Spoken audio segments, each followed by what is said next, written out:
Supreme Court today granted bail to Kerala journalist Siddique Kappan, who has been in jail for the last 2 years. His arrest came while he was on his way to report the Hathras gang rape. Uttar Pradesh police had charged Kappan under stringent laws, claiming conspiracy, saying that he was trying to ignite violence and therefore he was booked under section 124A, that is sedition, 153A, that is promoting enmity amongst the groups, 295A, which is outraging the religious feelings of the Indian Penal Code.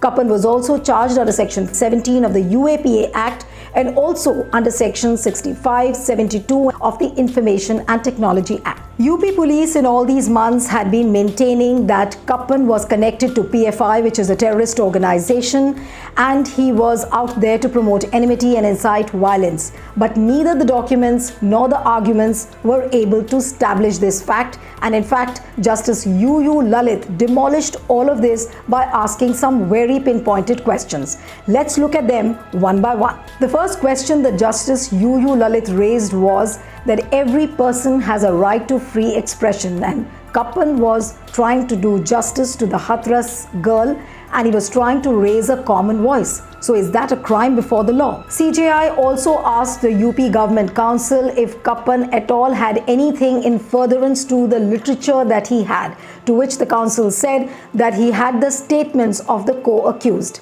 Justice Lalit said that statements of the co-accused cannot be taken as evidence. UP Government Council also said that the case was fit for trial and they were in the process of finding an approver, to which CJI Lalit said that the case doesn't look fit for trial.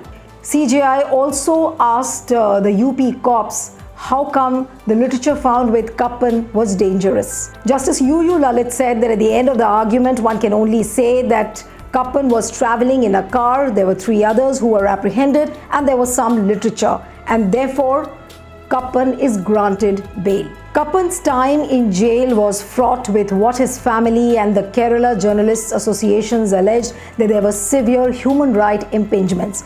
In 2020, it was also said that Kappan was beaten thrice and was subjected to mental torture during the custody. In fact, his prolonged incarceration has become a watermark case of how the press freedom in India has declined.